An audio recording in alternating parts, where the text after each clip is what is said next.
Welcome, everyone. Thank you for joining us today for our first in a series of sessions on coping in the new normal. My name is Kelly Fitzpatrick. I am the program coordinator for the Veterans Upward Bound program at UNM-Taos. Let's get started. Our first session today is on stress management, and it is sponsored by the Veterans Upward Bound program at UNM-Taos. Our guest speaker today is Mr. James Barber, LPCC. Mr. Barber is also a U.S. Army veteran and has worked extensively with other veterans during his counseling career. The question we want to ask today is, why don't zebras get ulcers? And Mr. Barber will have the answer to that question during the course of his presentation. I'm going to turn it over to Mr. Barber now, and he will be happy to present his subject. Welcome, everyone. Thank you. First of all, I want to thank UNM-Taos and the Veterans Upward Bound program for providing us with this opportunity to get together and discuss stress. It's a very timely issue. And I also want to say thank you to all of our veterans. Stress is something that we all experience. We all have stress in our life. We see it, we hear it, we smell it, we work it around in our brain, and we come out with a behavioral response. The only thing that we have any ability to control or moderate is how we choose to respond to the event. Now, it's not the stress or the stressor that's going to kill us. It's our response to that.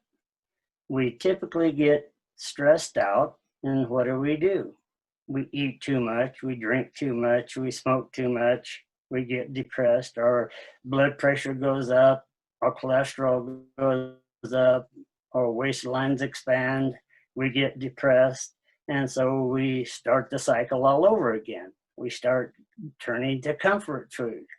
That's what's going to kill us, not the stress. And so the topic today about zebras and ulcers is there's a guy named Robert Sapolsky. He's a neuroscientist out at Stanford University. He did a documentary on National Geographic, and the documentary is called Stress, a profile, stress, the profile of a killer. And it's easily accessible. You can Google it and pull it up and actually view it. Now, Dr. Sapolsky, he did his research on the Serengeti in Africa. He studied primates, but he also wrote a book called Why Zebras Don't Get Ulcers. And that's one of my favorite examples. He said, I chose this title because everybody has seen the nature films with the zebras. They're out on the Serengeti. They're out there, they're grazing, they're resting, they're relaxing. He said, they're surrounded by predators, things that want to eat them. He said, the zebras know they're out there, and they know they're going to be attacked. And sure enough, sooner or later, the predators get hungry, and they take in after the zebras, and they pick off the slowest, the weakest, the injured, and sometimes the oldest, and they do lunch. He said, what do the rest of the zebras do at that time? They go right back to grazing, resting, and taking care of themselves, because if they don't, they get to become lunch. He said, what do we as humans do? We think, oh my goodness, they're out there, they're going to get us, they're going to eat us, they're going to and we start worrying about it. You know, we think ahead, and we can create the stress just by our thoughts, and we don't shut it off. And pretty soon we operate at such a high level of alertness that we don't turn the switch off. We don't go back to baseline. And what begins to happen is it wears us down, it beats us up, and it affects our immune system. Okay. Now, realize that if you're a veteran, if you've been in combat, where you are both predator and prey, you know, your survival depends on that high level of alertness 24/7. But in both instances, the problem is created by when people return to a safe environment and are not able to turn that switch off. For the veterans, that means when they return home, they still operate in that high level of alertness. And so what we want to think about doing, now I stuck. What we want to think about doing is setting up a plan for us to not become lunch. Now, how do we do this? First of all, I want you to recognize that our stress and trauma reside in our viscera, in our gut, down here, not up here. Okay. We always used to think that stress and everything that happened to us was originated and orchestrated out of our brain up here. And what we've discovered is that's not necessarily true. We all have this vagus nerve. The vagus nerve comes down from the back of your brain, and it comes down both sides of your esophagus, and it has tentacles like in all of your organs down to your genitalia. We have what's called the gut-brain axis, okay? And what we know now is that the vagus nerve has receptors, and it has transmitters. And so it's able to communicate your emotions, your feelings up to the brain where it gets interpreted. Now, your stress and trauma, see, it doesn't have words.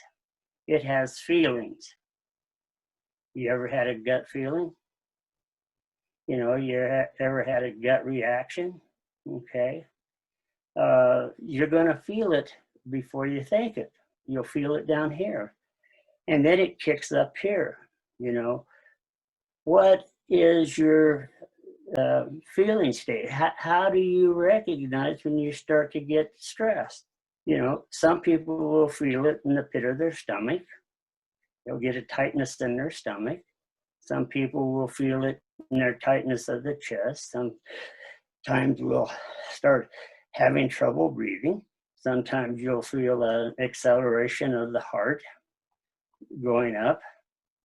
And we all have a tendency to localize our tension and stress in our neck and shoulders. Watch people when they start getting stressed, and you'll see them working their neck and shoulders around. Now, it's interesting, one of the things that I used to do with my clients that started having a lot of neck and shoulder tension is I would simply tape the thermometer to their fingers. Remember the old mood rings? They worked off the temperature. And so the way that works is the more stressed you are, the more tense you are, the more constricted you are, the less flow of blood you get to your fingertips. So if I can teach people how to relax those muscles and breathe, you can actually increase the flow of blood to your fingertips, which will increase the temperature. And so that's just a real simple method of seeing how successful you are or not. And so we want to pay attention to to our physiology, to our body. That's your alarm system. When you start getting these feelings, it ought to go ding, ding, ding, stop, look, and listen, just like the railroad crossing, okay? That alerts you to something's wrong. Now, realize that the thing about stress is it doesn't always appear to be stress, okay? 75 to 90% of all doctor's visits are stress related. You know, people go in, they're having stomach troubles, irritable bowel syndromes, chest pains, migraines. I used to typically get a lot of men coming in who that were referred to me by their doctors because they had gone to the ER thinking that they were going into cardiac arrest. And what they were experiencing was a panic attack. Or women that would come, women are more prone to headaches, migraines. The woman that comes in thinking that she was so stressed out that she was developing a brain tumor. But what it was stress, okay? And so we want to pay attention to what is your stressor, what is the alarm system, because we want to be able to do something with that, okay? Now, what is it that we do, okay? When you start getting that symptom, that signal, one of the first things that you can do is, one, recognize that what it is, get the alarm to go off, and start doing nice deep abdominal breathing, okay? And if you don't know what that is, put both hands behind the back of your neck and lean way back. You'll feel your abdominal wall coming up and down, okay? That's abdominal breathing, not deep chest breathing, okay? Now, the advantage of doing this is that by doing abdominal breathing, you begin to strengthen your abdominal wall and you strengthen those muscles that support that system. And in doing so, you begin to create the ability to get more oxygen into your lungs, okay? Now, it's important that when you do this, that you set upright, you align your spine and exhale all of the air out first, then you start the breathing, okay? You blow out, then you inhale. And you begin to do this for 3 or 4 minutes, and you will find that it starts relaxing your body, okay? Now, another breathing technique that's, I think veterans are probably more familiar with, is called tactical breathing or box breathing, okay? It's something that the Navy SEALs use. And what it is the reason they call it is that you exhale the air, you breathe in to the count of 4, you inhale to the count of 4, 2, 3, 4, hold 2, 3, 4, exhale 2, 3, 4, hold 2, 3, 4. And what that does is it begins to calm your body. Now, the advantage of doing the tactical breathing, as different than the more abdominal breathing, is that it leaves you in a calmer state, but it also leaves you with the ability to be more attentive to the activities around you, okay, which is important. The abdominal breathing is more of it puts you in a more of a meditative state that can cause you to be a little more drowsy, okay? Now, there is a third breathing technique that was developed by a gentleman named Dr. Well, W-E-I-L, okay? And his breathing technique is called is 4, 7, 8. Now, with his breathing technique, what you do is, again, you exhale, you inhale to the count of 4, hold for the count of 7, exhale to the count of 8. Now, what I do is I have a clock. I can't keep track of it by counting, but I have a clock with a second hand on. And so as you practice this, you begin to get the rhythm down. Now, he recommends, Dr. Well recommends that using this technique, that you do 4 repetitions of this. You start with 4 repetitions and build up with it. And what that does is it has a real calming effect for you. Okay, so in terms of the breathing, these are strategies that you can use to help calm and relax and quiet the brain, but it's not going to turn off the thought process. You're still going to have the thoughts that come in to our brain.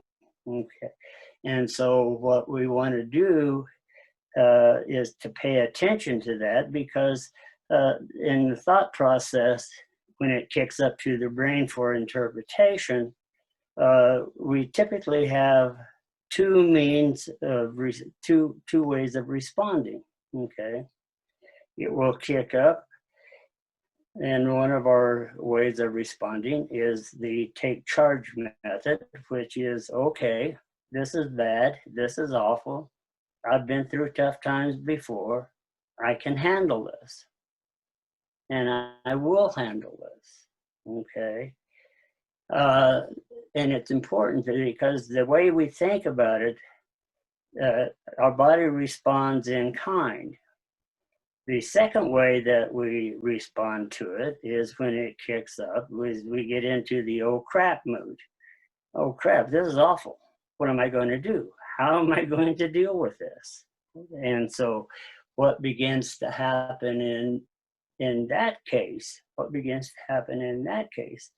is your brain will start kicking out the neurochemistry to match the negative thought, to match the negative feeling. And what we do is we'll start looping and we make it worse. Okay.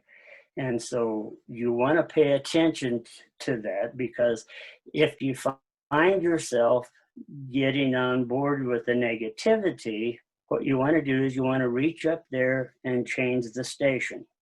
Don't get on board with it. Okay. And so what you want to practice and one of the ways that you can do that, and one of the things that creates problems, is that everything that's ever happened to you from the time you're a little child is locked in your neurophysiology. And oftentimes you'll be looking at the event that's in front of you, and it's not that big, it may not be that big a deal. But then all of a sudden you'll get this flood of emotions from something that's happened in the past and not recognize it. And then you'll be looking at what's in front of you, and you have this awful emotional burst, and you'll think, oh, gee, now I'm going crazy on top of everything. You know, the event's this big, and I'm having this emotional response to it. And so what we do then, very often, is we want to avoid it. So we start getting ourselves busy doing something different. We don't want to pay attention to it. Now, the way that works is that if you grew up in a household where there was a lot of verbal abuse, yelling, and that kind of thing, and then you find yourself in a work situation where you have a coworker or a supervisor that's very loud and aggressive and so on and so forth, you're going to find yourself very much at with discomfort. You know, it makes you uneasy to go to work. Okay. If you've grown up in a household where, for example, that somebody says, I love you, and then treats you like crap and is not sincere in that, what happens to you when you get to be an adult and you're in a relationship and somebody begins to tell you how much they love you, and you get this feeling in your stomach, but it's different than what's going on in your head, and it gets very confusing. Okay, that's what I'm talking about. The combat veteran that comes in, that's working in an environment where the boss is making dumb mistakes, stupid mistakes, and they're getting stressed out. The veteran's getting stressed out. He's getting agitated, and he's almost getting himself into difficulty because of that. Okay. And so when he comes in, what's happening is when he was in Vietnam, when supervisors made mistakes and did dumb things, people got killed. People died. And so the emotional response that he was having was as a result of that. So going back to the workplace, to be able to take a deep breath and look around and see, this is safe. Nobody's bleeding, nobody's hurt, everything's okay, can help get things back on track. Okay, but that's kind of the way that that's kind of the way these past events come up and influence our current way of responding. So we want to be aware of that. Now, those feelings are there, they're real, they're valid. We don't want to ignore them. We want to deal with it. Well, how do you deal with that? One, what I would suggest, if when you get that feeling, take a deep breath and ask yourself, what's this emotion that I'm having? What's this feeling that I'm having? See if you can put a label on it. See if you can identify it. Then what you do is say, okay, this is what I'm feeling. We've all experienced the threat of being rejected, not being loved, not being pretty enough, not being smart enough, of failing. And so we've been there. But see what, right now I'm feeling threatened, feeling like I'm not going to make good enough, or whatever it might be, or all of the above. Then what you do is I take a deep breath, you put a label on it, and then ask yourself, how long do I want to make myself miserable feeling like this? Shall I do it for maybe 20 minutes? Or maybe I should do it for 30 minutes. Okay. Now it sounds kind of silly on the front end. Sounds kind of silly on the front end. But what I want you to do is, one, recognize and put a label on the emotion, the feeling. Two, give yourself permission to have that feeling. Okay? Those feelings, those emotions, they're there, they're real, they're valid. But the reason for the time is, see, I don't want you to do it for 24 hours a day. I want you to practice breaking it up, and I want you to practice controlling it instead of it controlling you. Okay? And so it takes some practice, but it's worthwhile doing. And again, the breathing is cheap. You're going to be doing it anyway. Make it work for you. Okay. Now, no one strategy works for everybody. So there's another strategy that I suggest people do. Okay. Telling people not to worry about stress doesn't work. You know,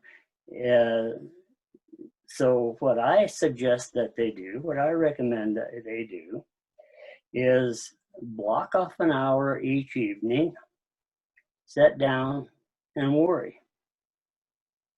Big time stuff, not, not this lightweight stuff. We've all had a lot of practice and experience in worrying. So this should be easy. Okay. And while you're sitting there worrying, I want you to make a list of what it is that you're worried about. Okay. Can be the job, health, relationships, whatever it might be. See if you can make a list of everything that you're worried about. Now, when you get done with that list, I want you to break it out into two lists. Okay. The first list is, what do I have control over? And you list those issues that you have some control over. The second list is, what do I not have any control over? Okay. I think it's a waste of time to worry about stuff that you don't have any ability to control. So you go down through the list of stuff that you control, that you have some control over, and you say, okay, I've done this, this, this. Maybe I've left out something. Well, you can go back and do it. Then it goes back over to the no control list. And once you go down through that, if you see anything that you've left out, you can go back and do it. But what it helps us do is sort of focus in on those issues and put it over into the no control issue, which is really kind of a waste of time. It's a waste of our energy. Now, a lot of people will go home and sit down and start to do this, and then they'll come back and say, well, this is crazy. Why are you having me do this? And I say, well, now you're getting the point. That is the point, that it's not worth the effort that it takes to continually worry about it. So we've gone through the breathing, okay? We've gone through those techniques, and the purpose of that is simply to give us an idea, give us a way of calming the body, calming the mind, so we're better able to deal with it. So what's important here is that you want to be able to begin to develop a plan, okay? You want to practice good mental hygiene, okay? Most of us have a routine when we get up in the morning. You get up, you brush your teeth, you wash up, you comb your hair, take care of your personal hygiene. When you go to bed, you have a similar routine. You brush your teeth, you wash up, comb your hair, brush your hair, do whatever, and you get yourself ready to go to bed. What is your plan for good mental hygiene? What do you do with that? Okay. Most of us, we don't have a plan. We get up every morning and we fly by the seat of our pants. So what I would encourage you to do is, one, make a plan that utilizes good mental hygiene. What do I mean by that? When you get up in the morning, take 3 to 5 minutes. Practice the breathing exercise, whatever is comfortable for you. Now, one of the things that I've always found interesting is having people who will get frustrated. They'll start worrying. They can't sleep. They're up half the night. They're fussing around. But trying to get them to take 3 to 5 minutes to devote for themselves to calm down, that's hard for them for whatever reason, to take that time to dedicate towards themselves, okay? But it's really important. And so if you can start your morning with little 2 to 3, 5 minutes of deep breathing, and relaxation. The other thing when you start the day, take a look around you. Take a look around you. Find something that you can be thankful for. And say, today I'm going to be thankful for this. One of the things that works for me is I live in a very beautiful place, just similar to Taos, where I can look up and I see the sun coming up over the mountains, which it's going to, regardless of how much trouble I'm facing. And I say, you know, the sun's going to come up. I'm going to be thankful. I can appreciate that. And what you want to do is throughout the day, take a pause every once in a while. Relax and do the breathing. Focus in on those things that you can be thankful for. Have some gratitude, okay? The other thing that will happen is that throughout the day, and this is a technique to deal with stress, and it's useful for people that are dealing with PTSD, is that throughout the day, periodically, every hour, if you will, set a schedule. What you want to do is you want to take pause, you want to breathe, but do a body scan. See where you're tense. Check your muscles. Relax those muscles while you breathe. And as you think about those things that are stressing you out, you do it in a relaxed body. It's the tenseness in your body that will trigger the adrenaline, the cortisol, and it will help. It triggers that sort of flashback imagery that we have that is so painful. We're not going to lose the memory of it. We're not going to lose that memory of the event. But if we can think about it in a relaxed body to where it doesn't create that state of arousal, that's what we're looking for. And this is one of the simplest, easiest way that we can begin to gain some mastery over that. But it's not something that you just do once. It's something that you build into a process that you do over time. So make a plan on how you're going to deal with your stress. And the other thing I want you to the other activity, one more activity that, before I forget it, that you can engage in. Again, this is something fairly simple.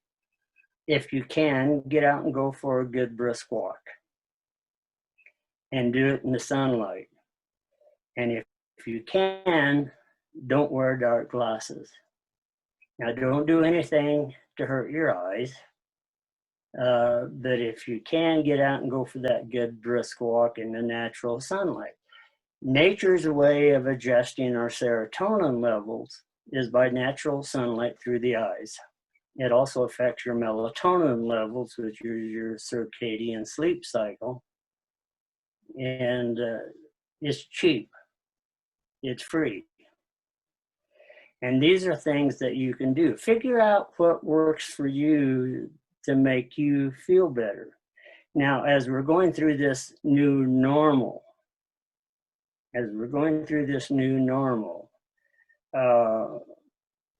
be aware of one of the things that veterans do anyway, by nature, is they're great at social isolation, at social distancing. As veterans, see, we don't want to go out to restaurants. We don't want to go out to the movies. We don't want to go out to crowded places. You know, that's part of the problem. We avoid those things. You know, so social distancing comes easy for veterans, but we still need to stay connected. You know, that's part of the healing process. We still need to be connected. And even though we're in this situation that we're in now, due to technology and the avenues that we have available to us, it's still possible to stay connected. So these are things that you can do on your own. They don't cost anything, okay?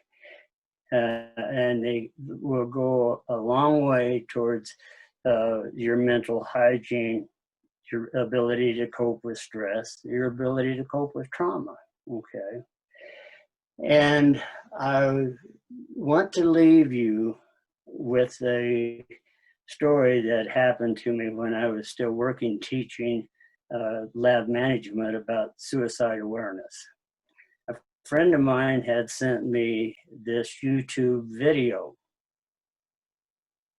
And the YouTube video took place in the UK. And what it was there was a guy that was sitting on the edge of the bridge, and he was getting ready to jump. And a complete stranger walked up to him and looked at him and said, "What are you doing?" He said, "I'm getting ready to jump. I'm going to suicide." And the stranger looked at him and said, "Do you think we could go have a cup of coffee first?" And the guy looked kind of puzzled, and he said, "Okay." So they went and had a cup of coffee. Now, fast forward 10 years.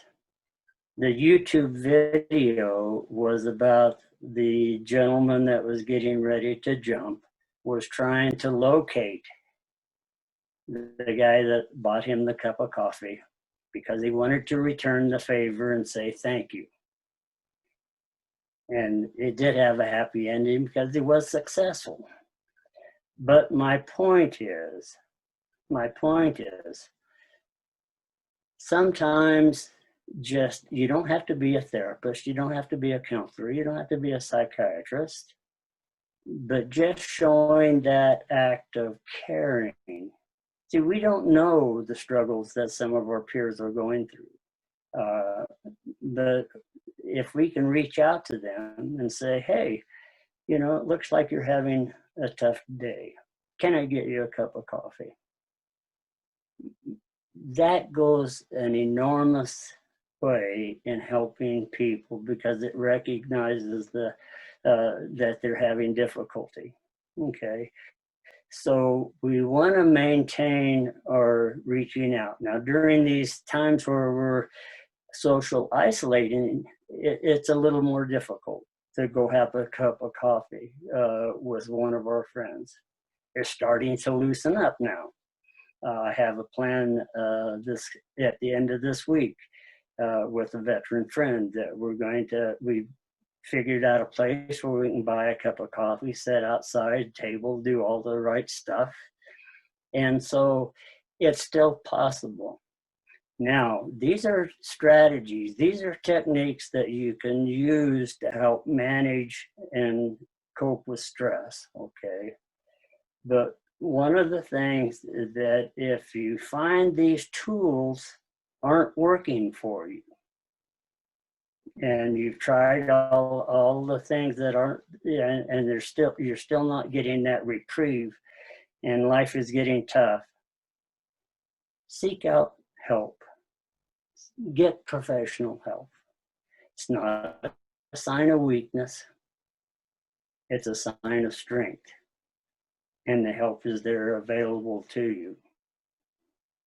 You know, and if you need support and help in getting that, contact us. We'll help you. So thank you very much. And I hope to see you next time. Thank you, Mr. Barber. We really appreciate the fact that you're volunteering your time and your expertise to help us out.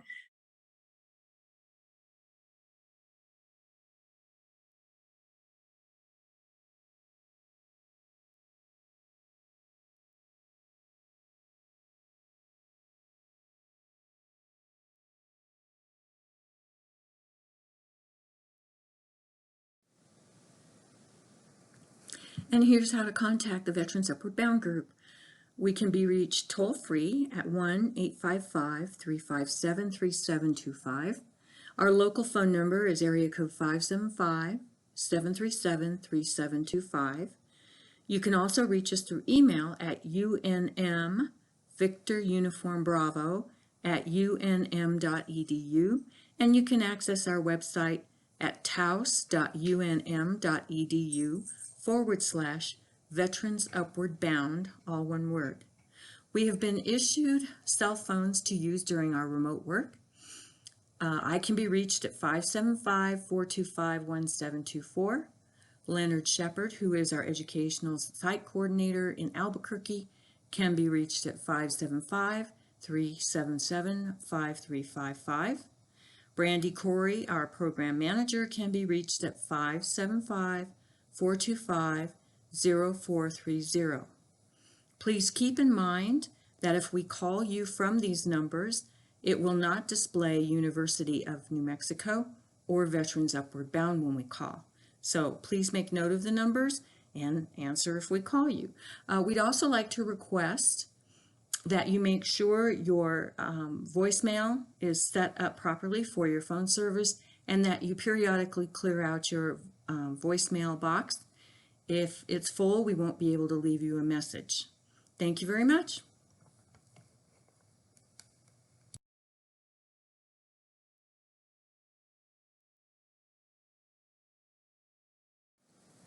We hope to see you at Veterans Upward Bound very soon and recommend a friend.